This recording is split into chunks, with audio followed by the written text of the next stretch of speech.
Ini slide-nya saya punya anak. Iya.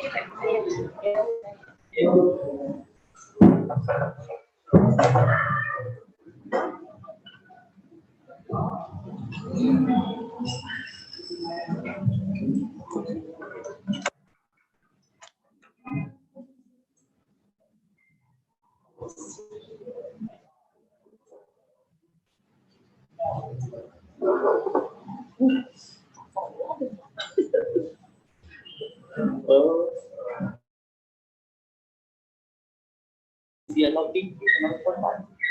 Iya.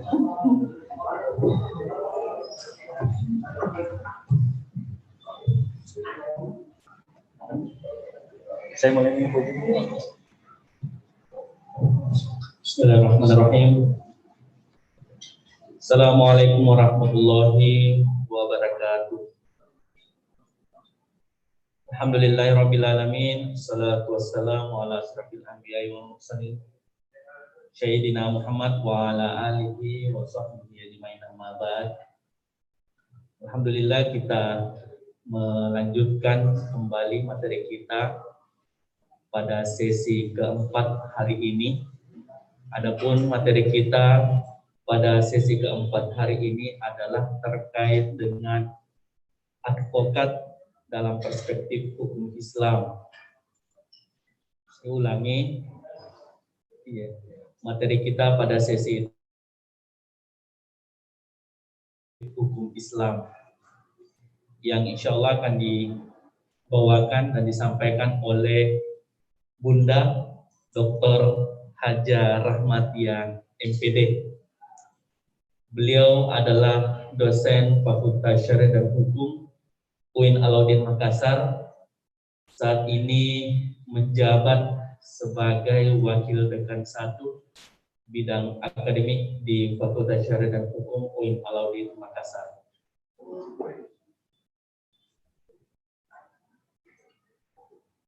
Baik, untuk mengefisienkan waktu, saya mempersilahkan kepada beliau, Ibu Dr. Haja Rahmatiah MPD, untuk menyampaikan materinya terkait dengan advokat dalam perspektif hukum Islam.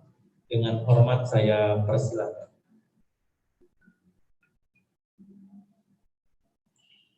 Bismillahirrahmanirrahim. Assalamualaikum warahmatullahi wabarakatuh. Waalaikumsalam. Dan syukran lillahi wa bihamdihi. Assalamualaikum warahmatullahi wabarakatuh. Sayyidina Muhammadin wa ala alihi wa sahbihi ajma'in. Alhamdulillah, segala puji bagi Allah Subhanahu wa taala yang memberi kita hidayah, memberi kita kesehatan sehingga kita masih sempat menggali dan belajar di tempat ini sangat apik dan sangat menunjang proses belajar mengajar kita.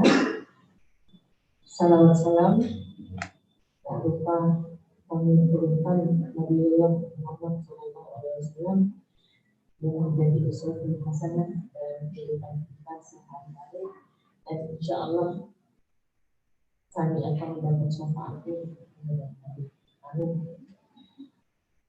Pada sore hari ini saya diserahi tanggung jawab untuk memberikan informasi keadvokatan sekitar hukum Islam. Tapi di antara kita, karena ada juga yang non-muslim, perkenankan saya untuk memperkenalkan bahwa kami di hukum namanya keadvokatan atau kepengacaraan. Bantuan itu itu sudah dikenal sejak zaman Nabiullah Muhammad SAW. Pelayanan ini selalu ada. Permasalahan yang ada pada zaman Rasulullah, para sahabat langsung bertanya kepada Nabiullah Muhammad SAW.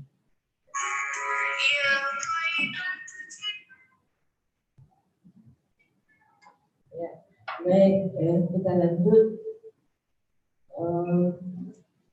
Persoalan yang ada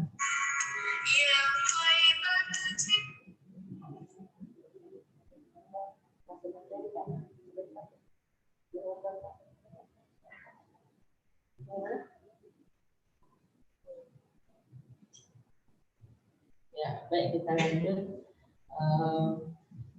Persoalan yang terjadi di masa Rasulullah itu langsung bisa ditanyakan dan diselesaikan oleh Rasulullah SAW. Akan tetapi pada saat Nabiullah Muhammad SAW wafat, peristiwa pengkajian dan penyelesaian masalah, baik masalah keuangan, masalah syariah, politik, itu kemudian tidak lagi diselesaikan dengan satu guru, tetapi para sahabat berkumpul untuk menyelesaikan masalahnya, untuk mengantisipasi problem yang mereka hadapi. Jadi pengacaraan itu, pendampingan itu sudah dikenal dan sudah diatur dan sudah dialami oleh jamaah kita Muslim pada saat itu, dan bahkan sampai saat sekarang. Dan saat sekarang itu kaedah atau aturan-aturan itu sudah ditetapkan, dan para sahabat sampai pada zaman mazhab yang dikenal dengan 45 mazhab itu sudah diatur, dan mereka sudah mengatur dalam pendapatnya melalui buku beliau. Itu kita melihat bahwa advokat itu adalah orang yang berprofesi memberi jasa, ya. Jasa apa? Jasa hukum di dalam maupun di luar pengadilan yang memenuhi persyaratan berdasarkan memberikan pelayanan jasa, baik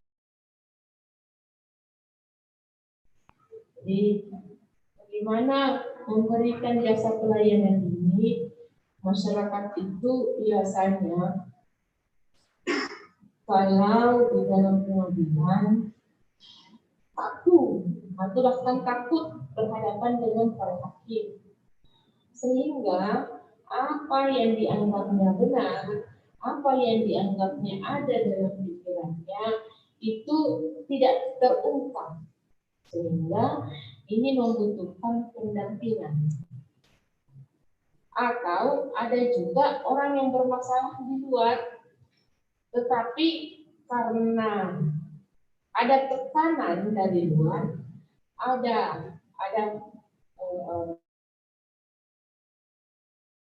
lingkungannya, sehingga dia tidak bisa mengungkapkan hal yang sebenarnya. Ini juga perlu pendampingan. Ya, satu kasus ada yang kita kenal, peristiwa kekerasan KDRT ini terjadi di depan mata, akan tetapi tidak bisa dideteksi, tidak bisa diselesaikan kalau tidak ada yang mengadu. Terjadi pengancaman. Menyelesaikan masalahnya, yang bersangkutan juga tidak tega.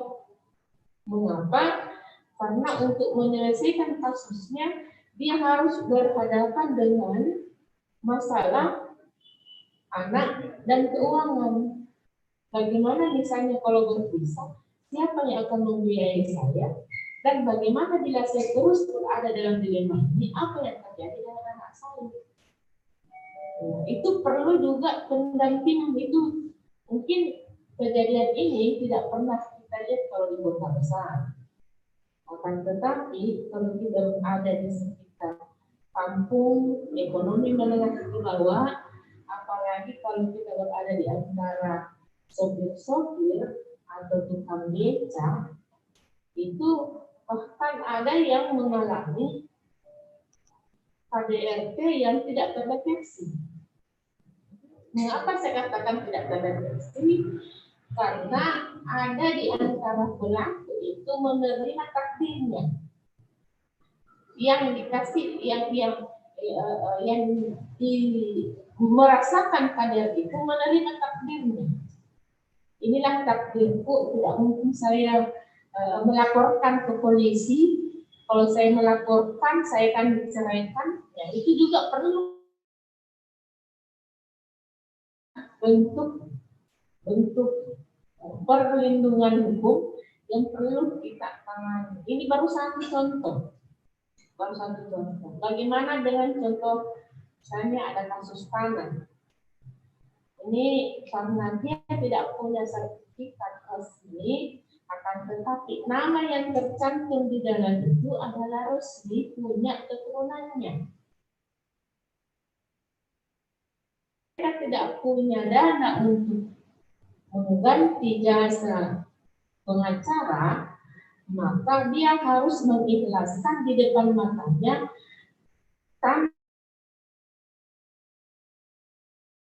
oleh orang yang mengalahkan dia. Itu juga sangat ironis karena ini terjadi dan banyak terjadi di kalangan masyarakat kita. Jadi ini yang perlu kita perhatikan. Jadi advokat itu memang sangat dibutuhkan kejelian. Seorang pengacara itu perlu juga trik tersendiri dan punya ilmu tersendiri. Apakah ilmu raduni, apakah ilmu perasaan, atau ilmu apa, itu harus dimiliki. Jangan sampai apa yang kita hadapi berbeda dengan kenyataannya, padahal hanya spekulasi.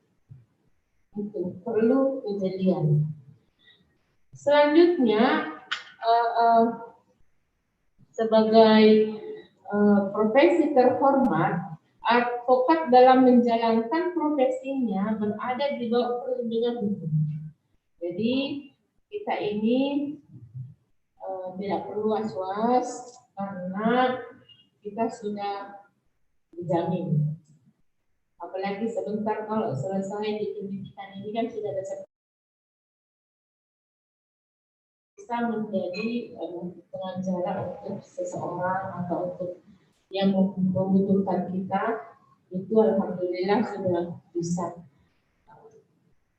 Akan tetapi kode etik, ya, kita perlu perhatikan kode etik berpegang teguh kemandirian, ya. Yang mana itu? Apa yang dimaksud dengan kemandirian? Apa yang dimaksud dengan kejujuran, kerahasiaan dan keterbukaan? Jelas ada kerahasiaan, ya. Misalnya di antara ada yang berkasus di pengadilan, ada suami istri yang mau pisah, kita harus jaga kerahasiaannya itu.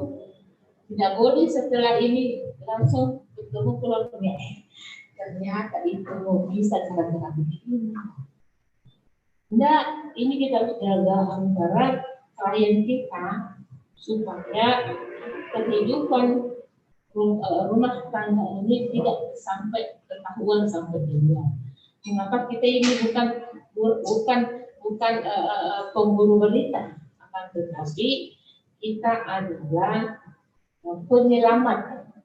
Kalau bisa, orang yang akan berpisah bohong sedikit untuk menyatukan itu barangkali beramal jadi. Saya tidak tahu kalau di luar dari agama Islam apakah itu berbohong untuk kebaikan itu dibolehkan atau tidak. Tapi kalau di agama keyakinan kebaikan kemaslahatan itu boleh.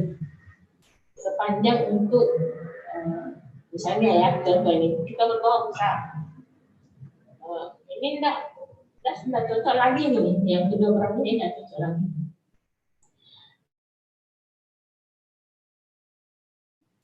Makanya ibu itu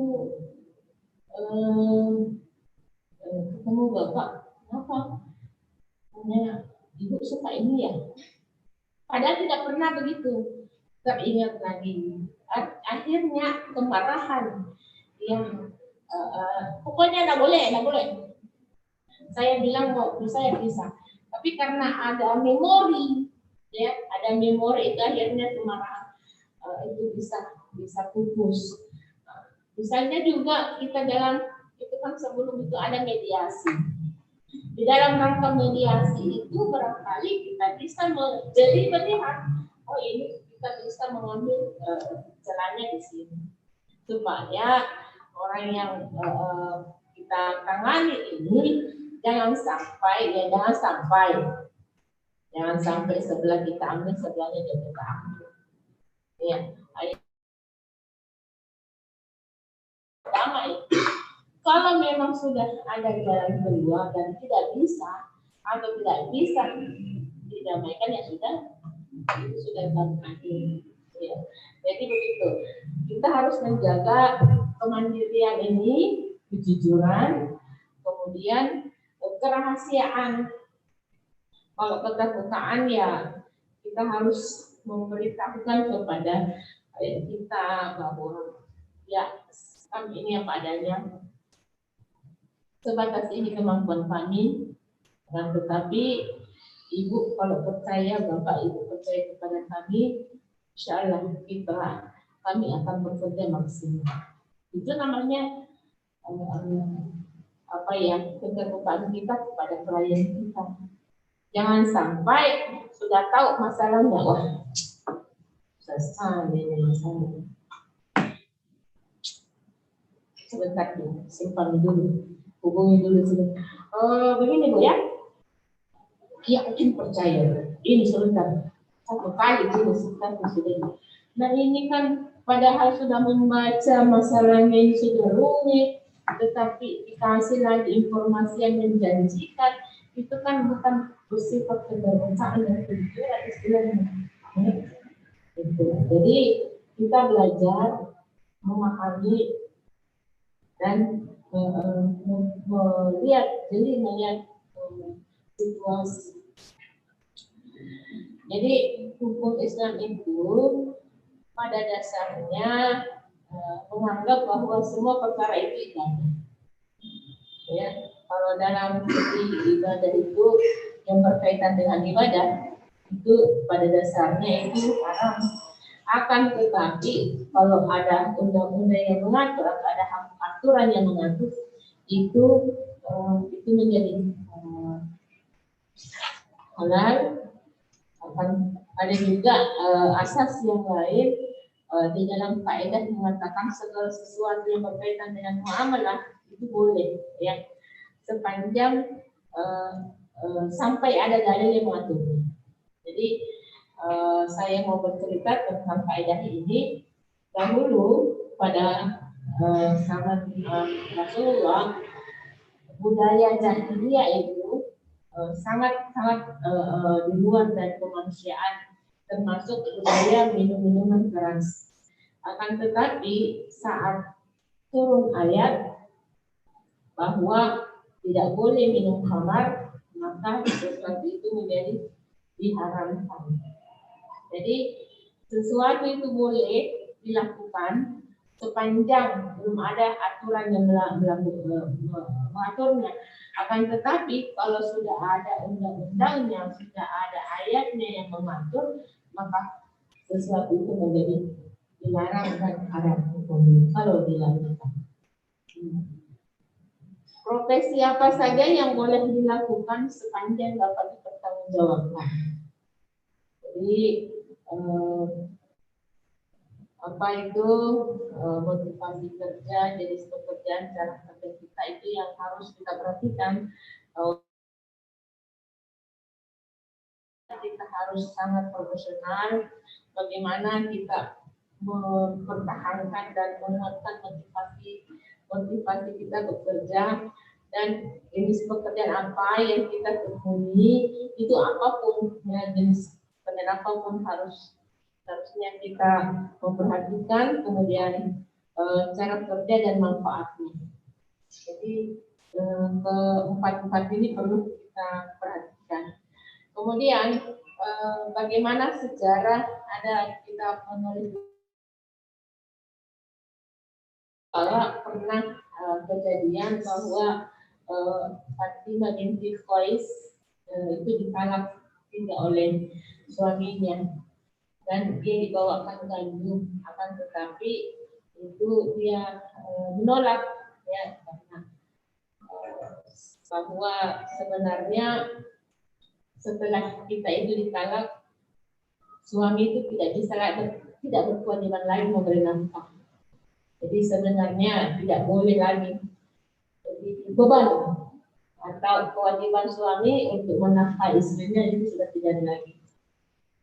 Kecuali ada dalam hadis atau riwayat dalam masa iddah itu boleh. Jadi sepanjang masa iddah, apa itu masa iddah? Masa menunggu. Kalau di luar, kalau dalam agama Islam kita mengenal namanya masa iddah. Yang mana itu masa iddah? 3 kali puruk, 3 kali haid atau 3 kali bersih. Mengapa harus menunggu sampai 3 kali bersih? Karena dikhawatirkan setelah cerai atau setelah pisah, perempuan ini hamil, jadi tidak boleh dulu dinikahi. Itulah masa iddah.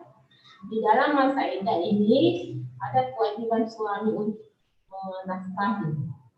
Tetapi lewat dari 3 kali iddah, 3 kali misalnya haid atau 3 kali bersih atau dalam hitungan 3 bulan, karena perempuan itu normalnya haidnya itu 1 kali sebulan, berarti ini 3 bulan. Jadi kalau misalnya perempuan yang sudah diceraikan itu harus menyelesaikan masa iddahnya 3 bulan, maka setelah 3 bulan boleh menikah. Beda dengan laki-laki. Laki-laki sudah ketukar hari ini, keluar dari pengadilan boleh menikah. Karena tidak ada masa iddahnya. Perempuan ada. Kenapa? Karena dia adalah apa istilahnya, untuk menjaga kesucian, untuk menjaga kecitraan manusia itu bahwa dia haid apa tidak atau hamil apa tidak. Jadi inilah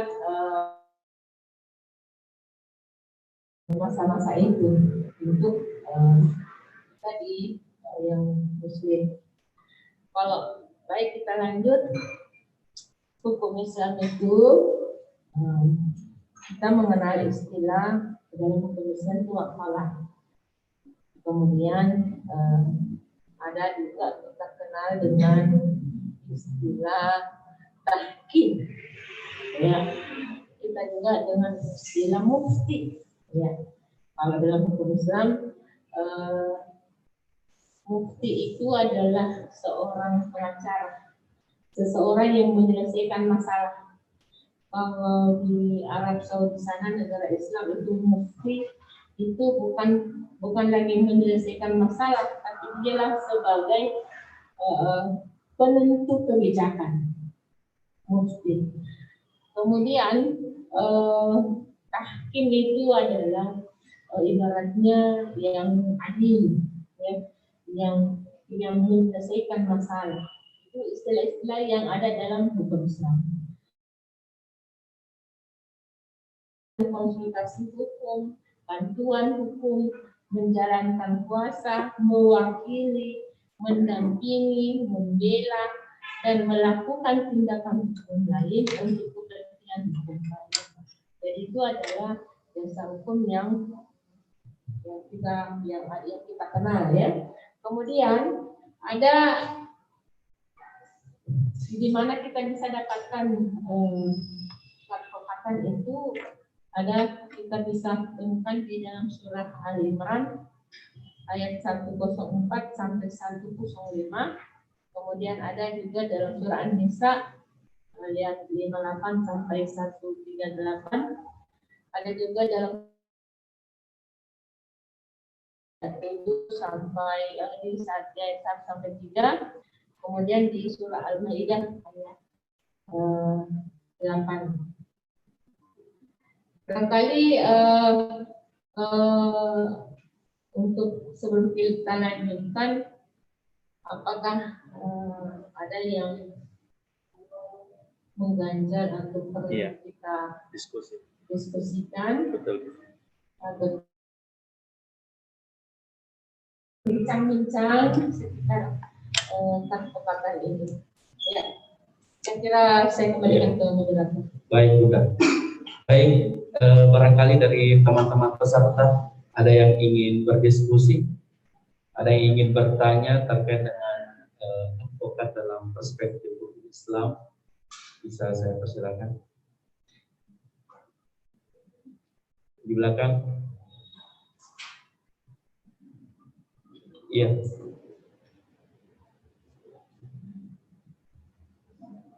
Silakan, nama dan alumni. Bismillahirrahmanirrahim. Assalamualaikum warahmatullahi wabarakatuh. Nama saya Din Firdaus, alumni UI. Ya. Ini itu yang ingin saya tanyakan, bagaimana peran advokat dalam sejarah perjalanan hukum Islam, pada khususnya periode advokat di sana sudah dapat membela hak-hak orang yang Assalamualaikum warahmatullahi wabarakatuh. Assalamualaikum warahmatullahi wabarakatuh. Penanya kedua, ya silakan. Jadi yang pertama itu terkait dengan sejarah Madinah ya, sejarah. Iya. Ya, baik. Assalamualaikum warahmatullahi wabarakatuh. Saya cuma mungkin saja pun terkait dengan nama saya Syahruddin, alumni Universitas Fatuma. Syahruddin, alumni Fatuma. Saya cuma mau review bangun terkait sejarah bangsa ini dari empat fase, dari zaman Belanda, Jepang, lalu Orde Lama, lalu Orde Baru, karena kita hidup di reformasi. Iya. Saya hanya ingin berbicara sedikit terkait aturan, apakah saat mulai dari zaman Belanda sampai Orde Lama, Ya. hukum Islam itu apakah termasuk di dalam juga hukum-hukum yang peninggalan Belanda? Nah, sampai hari ini ada beberapa, mungkin banyak advokat bahkan praktisi hukum pun pakai istilah-istilah peninggalan hukum Belanda. Yang saya ingin perbandingkan itu terkait kalau memang ada hukum Islam pada saat itu, terkait penindasan kaum perempuan pada saat itu, karena di mana Belanda dan Jepang sudah mengakui, bahkan sudah memberikan garansi sebagai pertanggungjawaban ganti rugi korban perempuan pada saat itu, korban perempuan. Itu yang pertama. Terus yang kedua, Ibu, apakah hukum Islam ini sampai hari ini itu masuk atau mungkin ada peran aktif di dalam khususnya kekerasan dalam rumah tangga.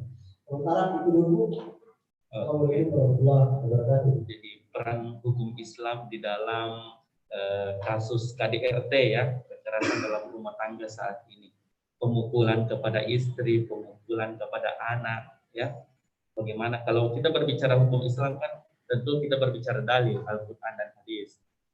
Ya, bagaimana memukul istri, bagaimana memukul anak, saya kira seperti itu. Mungkin dua dulu Bunda ya. Ya, silakan. Baik, terima kasih Andi terus sudah memberikan umpan balik terhadap apa yang telah kita bahas pada hari ini.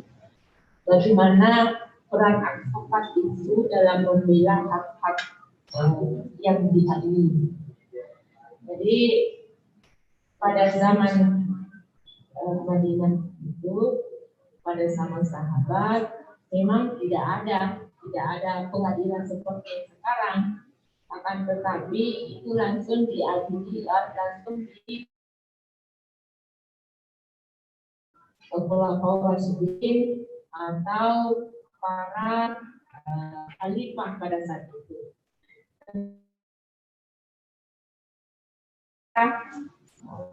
Bagaimana mengadili, bagaimana mengambil saksi itu kan sudah ditetapkan perempuan dan laki-laki untuk bersaksi. Kemudian tata cara penyampaian dan penyidikannya juga itu dilakukan oleh orang yang sudah ditentukan oleh khalifah atau Amirul Mukminin pada saat itu. Terjadilah pemeriksaan di hadapan Amirul Mukminin atau dalam satu rumah atau yang sudah ditentukan sebagai tempat untuk mengadili perkara itu. Kemudian setelah melihat apa masukannya, apa yang harus diproses, Amirul Mukminin tidak langsung serta-merta mengadili, tidak langsung serta-merta menjatuhkan hukuman, akan tetapi kembali kepada para sahabatnya untuk menggali apa kira-kira dalilnya, apa kira-kira kaedahnya. Setelah mereka berunding, maka mereka berkesimpulan bahwa ini adalah hukumannya seperti ini, seperti ini. Jadi pada zaman Rasulullah sampai pada sahabat sampai pada zaman khalifah itu masih dipertahankan dan yang menjadi hakim itu adalah khalifah itu sendiri. Untuk memeriksa dan mendidik itu ditunjuk orang kepercayaan beliau. Baik, kita pindah ke Pak Sahabuddin ini yang sudah berkata. Tentunya hukum itu ditempatkan ya pada zaman Habib Rohid itu berjalan masuk penjajah Belanda sampai pada Jepang terakhir itu adalah kita umat Islam perundang-undangannya itu berulang kali berubah. Awalnya melihat karena kekuatan umat Islam ini sangat dilihat oleh para penjajah ini, awalnya mengadili perkara-perkara Islam diserahkan kepada penganutnya dan diserahkan kepada imam-imamnya. Akan tetapi dengan melihat kekuatan Islam pada saat itu, timbullah keinginan, timbullah tekad untuk memecah belah umat Islam. Ketika itu timbullah namanya politik David de Tempera untuk memecah belah umat Islam. Kenapa? Kalau umat Islam ini kita pecah belah, maka kekuatan untuk memenangkan, merebut Indonesia itu sangatlah politik pecah belah. Nah, namun dari sisi untuk mengadili itu pemerintah Belanda sudah memberikan peluang bahwa untuk mengadili dari sisi Islam, maka diberikanlah kepercayaan kepada umat Islam untuk mengelolanya, mengadilinya. Tapi berjalan lagi, situasi itu dianggap bahwa ini tidak bisa tidak bisa serta-merta mengatur undang-undangnya, sehingga timbullah berkembanglah keinginan untuk menerapkan undang-undang yang mereka anggap untuk menerapkan itu, sehingga sampai sekarang undang-undang yang ada di KUHP itu belum bisa diubah dan bisa direvisi sampai sekarang. Kenapa? Karena itu proses yang lama, dan para petinggi kita yang ada di anggota dewan untuk merevisi KUHP itu sepertinya belum sampai pada titik finish untuk menyelesaikan rancangan KUHP itu. Sebab sampai sekarang belum selesai.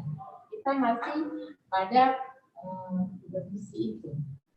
Bagaimana dengan hukum Islam pada persoalan KDRT? Sampai sekarang mubalik itu selalu dititip pesan bahwa Islam itu adalah bukan simbolnya pedang, bukan simbolnya la ilaha illallah, bukan simbolnya jihad. Akan tetapi jika itu Islam adalah agama damai. Agama damai, mengapa kita dulu itu kalau yang paling ditakuti itu adalah pedang sebenarnya. Simbolnya Islam itu pedang, akan tetapi simbol pedang itu kita untuk kebenaran. Akan tetapi untuk melihat bagaimana menyelesaikan KDRT itu bukan dengan pedang, dengan cara persuasif. Artinya itu ada contoh dalam Al-Quran bahwa ajaklah anakmu sholat pada saat dia berumur 7 tahun. Apabila dia dalam keadaan 10 tahun tidak mau sholat, baru kita perintahkan. Ya. Wadribuhum. Doroba di sini bukan berarti bahwa kita harus pukul. Akan tetapi pukulan di sini adalah bisa jadi pukulan bukan dalam arti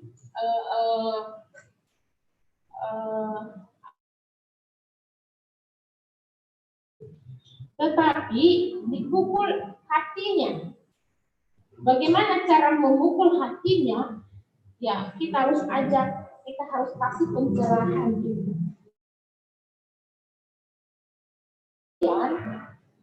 Bagaimana misalnya mengajak sholat, padahal orang tuanya tidak sholat.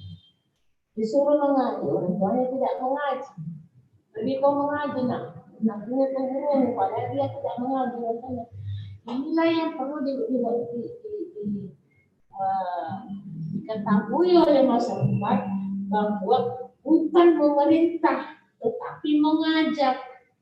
Mari kita pergi sholat. Saya sangat kagum pada orang yang jamaah yang terisolir itu ya, yang mengatasnamakan dirinya kelompok-kelompok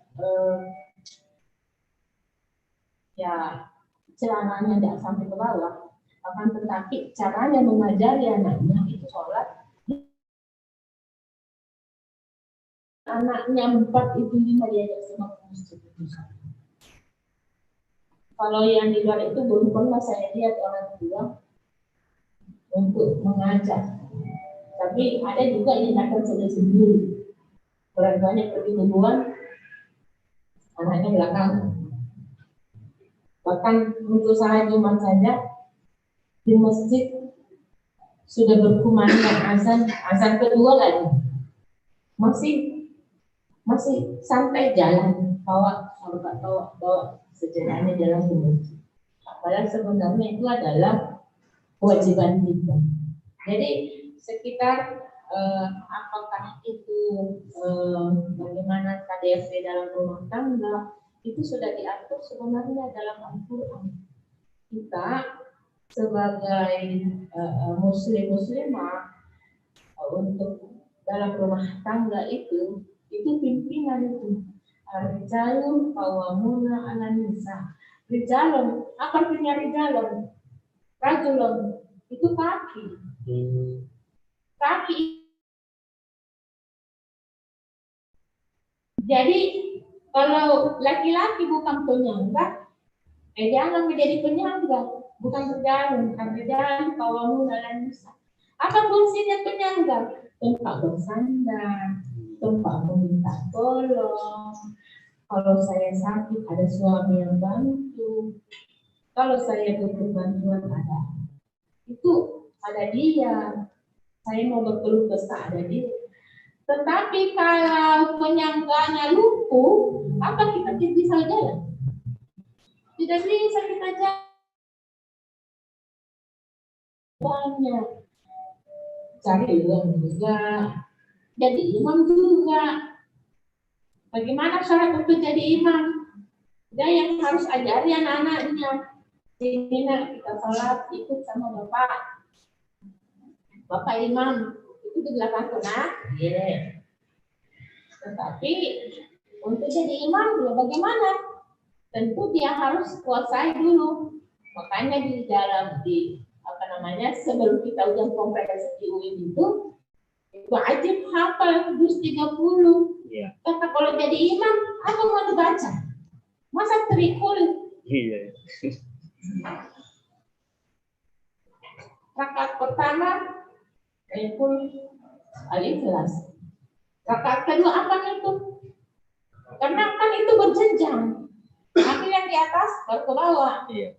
Jangan anas dulu, baru kedua. Wah, salah itu. Itu berjenjang dari atas dulu dan ke bawah. Ada juga dalam buku surah Al-Baqarah. Al-Baqarah yang terakhir, yang mana itu? La yukallifullahu nafsan illa wus'aha. Jemping. Jauh sekali. Jauh sekali. Kita kalau diperhatikan itu untuk imam-imam itu untuk menjadi ar-rijal qawwamuna 'alan nisa harus jadi contoh dan kaidah-kaidah begitu harus ditahu. Bukan hanya untuk kita saja, tetapi jangan sampai menjadi belakang. Baca suratul Al-Kafirun tidak mau berhenti. Ya, tidak masalah kalau sudah tahu. Takut-takutan. La aku rumah tahu wala antum asyuna. Takut-takutan di situ. Langsung istrinya di belakang, ya Allahu Akbar. Kasih mudah sujud saja langsung. Dia yang begitu itu kan biasanya harus tidak boleh kita memandang enteng bahwa perempuan atau laki-laki itu. Kalau saya bolehlah karena makmum saya perempuan di belakang anak saya boleh. Saya sering sholat kemana-mana sholat laki yang makmum itu anak saya juga. Tidak sampai didengar oleh orang 1 meter atau 5 juta ke sana tak cukup mendengar secara bersih. Itu kan sudah didengar oleh orang di belakang. Ya. Jadi masalah hukum Islam itu bukanlah simbol kekerasan. Islam bukan simbolnya pedang, bukan simbolnya la ilaha illallah, akan tetapi simbolnya agama damai. Salam, ya. Islam, salam, damai. Ya, jadi kata Islam itu berasal dari kata ya selamat, salam, bukan pedang. Jadi jangan harap ini Islam, maka kita jahat. Bukan, itu hanya untuk menyemangati jamaah agar dia tidak down seperti sekarang ini kan ini masih loyal. Tapi kalau kita sudah masuk untuk belajar dan harus menguasai ilmu itu, tidak boleh, saya tidak mau kalah. Saya harus yang pertama dan utama.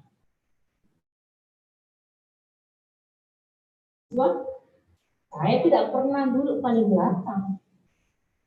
Saya paling depan. Apalagi kalau ujian, saya tidak mau di belakang, di bawahnya pengawas. Karena pengawas itu, mengapa? Pengawas itu matanya selalu di belakang. Itu triknya. Tidak mungkin kita mau diawasi kalau di belakang sekali begitu. Paling di depan sini.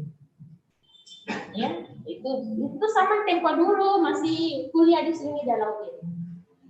Ada juga yang paling sangat Pak Daeng Maloko.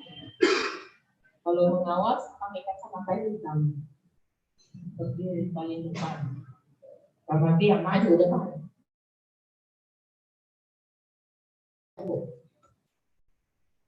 Saya sudah di meja duduk, dia pakai kacamata hitam. Di sini yang dilihat, yang bisa ditegur. Mengapa? Karena pakai kacamata hitam. Jadi sekali lagi saya menganggap bahwa jangan sekali-kali istilahnya mengidentikan Islam itu hukum Islam. Justru hukum Islam itu adalah sangat-sangat adil, sangat memperhitungkan sisi kemanusiaan. Ada misalnya istri yang istri apa istilahnya kalau istrinya itu nusus. Istri yang tidak bisa lagi diatur karena dia nusus itu harus cerai. Kenapa? Tahap pertama harus diasingkan. Banyak, tetapi diasingkan, misalnya tidur di kamar sebelah, jadi di sini. Itu untuk memberi pelajaran. Ada kira-kira pelajaran, ada kira-kira pelanggaran yang dilakukan, tetapi tidak diketahui oleh suaminya, itu bisa dikebiri. Kalau begitu sudah merasa bahwa sudah memeriksa dirinya dan sudah mengoreksi dirinya, dia minta maaf lah. Setelah minta maaf itu baru dibaiki lagi.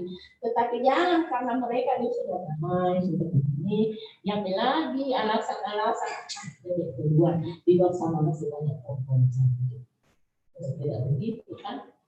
Nah, ini untuk membina rumah tangga juga dari sisi jangan sampai mengatakan bahwa saya ini imam, saya ini penyangga, saya ini adalah istilahnya segala-galanya dia yang utama karena dia pemimpin. Tidak juga lah. Saya sebelum menikah saya mengatakan sama bapak, saya itu butuh imam, berarti dia di depanku. Tetapi saya tidak mau menempatkan suami saya sebagai di depan, tetapi suami saya harus ada di samping, bukan di belakangku dan bukan di depan. Mengapa? Kalau dia di depan berarti dia bisa memeriksa pemerintah saya. Kalau dia di belakang, tetapi dia harus di samping saya. Di samping berarti simbolnya mitra. Mitra, kadang kita berduka, bersyukur. Jadi kalau kita mengatakan pemimpin rumah tangga itu di depan, tidak. Saya sudah mengatakan saya tidak mau menempatkan suami saya di depan, dan saya tidak menempatkan suami saya di belakang, tapi di samping. Saat saya butuh dia ada, saat saya mau kemana dia ada. Apalagi sekarang saya tidak tahu bawa mobil, mau kemana-mana diantar. Saya ini seorang perempuan yang tidak tahu bawa mobil, jadi saya harus selalu butuh pelayanan prima dari suami. Karena saya bukan berbeda dengan laki perempuan lain itu merdeka dan tahu berani. Kalau saya enggak, saya harus tetap minta izin dan minta pendampingan terus sama suami. Saya kira kalau ini kita lakukan tidak ada yang terjadi. Mau kemana pun pasti ada komunikasi yang kita lakukan. Jadi intinya hukum Islam itu agama paling indah, hukum yang paling damai, hukum bukan dari sisi kekerasan, tetapi keadilan. Kita selalu menebar perdamaian. Salam dan kesejahteraan untuk kita semua. Saya kira cukup. Baik, Bunda. Ya, satu pertanyaan. Tolong dulu.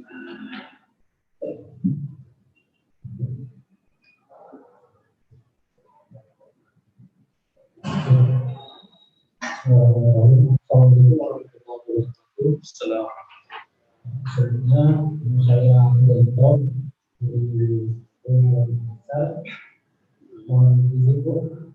Jadi sebelum saya masuk ke kandidat saya ini melangkah kepada criminal justice system, di mana kemudian ketika kita berbicara tidak berbicara mengenai rangkaian atau proses berjalannya lembaga-lembaga penegak hukum sebagai suatu sistem. Nah dalam hal ini, mohon izin Bu, saya ingin memperspektifkan persoalan yang pertama. Ada dua lembaga yang ingin saya sebutkan. Yang pertama, hakim. Saya memandang hakim ini ada dua hal. Yang pertama, hakim yang kenal dengan hukum. Yang kedua, hakim yang kenal dengan uang. Kemudian yang kedua, advokat atau pengacara. Nah, advokat ini saya memandang dua hal. Yang pertama, advokat yang kenal dengan hakim. Kemudian yang kedua, advokat yang kenal dengan hukum.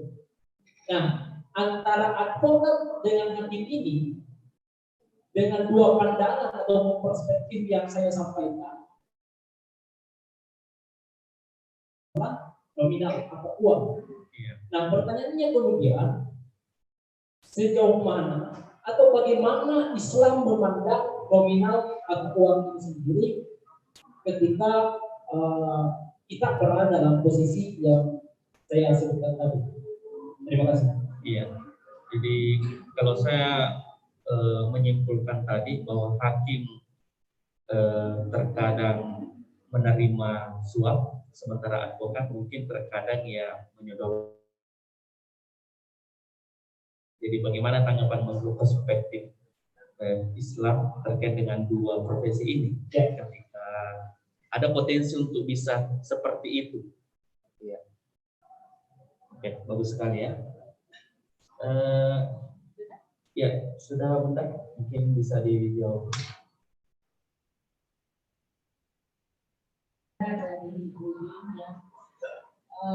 Hakim yang kenal hukum dan hakim yang kenal uang. Sebenarnya kita tidak boleh dan saya takut sekali kalau sebut-sebut uang. Sebab sepandai-pandainya kita menyembunyikan sesuatu, pasti akan ketahuan. Kita ini percaya dan yakin akan kepemimpinan NA. Tetapi mengapa masih terjerumus juga ke masalah uang? Sepandai-pandainya kita itu, kalau kita mengatakan bahwa pekerjaan itu adalah amanah, maka mungkin kita tidak akan melakukannya. Sepanjang kita melakukannya bahwa saya melakukan ini untuk ibadah, itu barangkali uang bisa dikesampingkan. Untuk mencari uang itu kita sudah ditakdirkan. Saya sering mengatakan bahwa kalau melihat rumah mewah, saya selalu bilang kapan toh saya bisa seperti itu. Padahal kalau mengukur dan menghitung, saya paling banyak uang. Tetapi sebelum dapat uang, itu sudah ada di catatan. Ini untuk ini untuk ini, untuk ini. Kasih makan ini, beli ini. Tidak ada yang simpan. Akhirnya ya seperti ini apa adanya. Mengapa? Karena saya selalu mengatakan bahwa dunia ini tempat saya menabung. Kalau saya menabung dari sekarang, saya akan dapat di akhirat. Tetapi kalau sekarang saya dapat memang itu, belum tentu saya dapat di akhirat. Contoh, saya mau supaya dapat uang yang banyak, supaya bisa punya rumah yang bagus. Setiap kali ada orang yang bermasalah, saya harus pasang target. Ini kalau melihat kasusnya ini, kamu transfer ke rekening saya ya, gampang. SKS-nya berapa? Besok-besok, apakah saya akan selamat? 2-3 hari mungkin saya akan selamat. Tetapi di celah ada yang membaca dan setan membisikkan kepada orang, Ibu Rahmatia begini, sudah masuklah saya di medsos. Ibu ini minta bunga, ibu ini minta ini. Udah, itu kan tidak terpikir ke situ. Iya, betul. Akan tetapi kalau selalu ada di dalam benak kita, saya mau menabung untuk hati saya. Saya mau menabung, bukan mau ambil memang. Kalau mau ambil cash, bisa cash. Iya, bisa. Langsung cash. Tetapi di dunia tidak disimpankan di akhirat. Contoh, kalau kita mau menabung, ada itu lubang-lubang di jalanan, amal jariah. Ambil maki batu pulang di rumah, kasih kantong kresek, simpan di situ, tutupi. Kenapa? Karena kalau naik motor terpaksi orang, amal jariah sampai kan meninggal di dalam. Contoh kecil, penyanyi di jalanan itu rusak. Jadi yang paling beruntung di sini, yang paling ada bisa menang orang PU sebenarnya. Kalau dia mau memulangkan bahwa saya sebenarnya ini orang terkaya di dunia dan di akhirat nanti. Kenapa? Karena saya amal jariah aku banyak. Jalanan berlubang dia tutup, dia perbaiki. Apalagi di flyover ini sudah bagus jalanannya. Orang siapa yang dapat ibadah itu amal jariah? Pekerjaannya. Kita juga apa? Kita kan hanya melewati, tidak tahu apa yang kita inginkan. Nah itu. Jadi sekali lagi saya informasikan, ini saya ya, tapi tidak tahu lah kalau kita semuanya diukur bahwa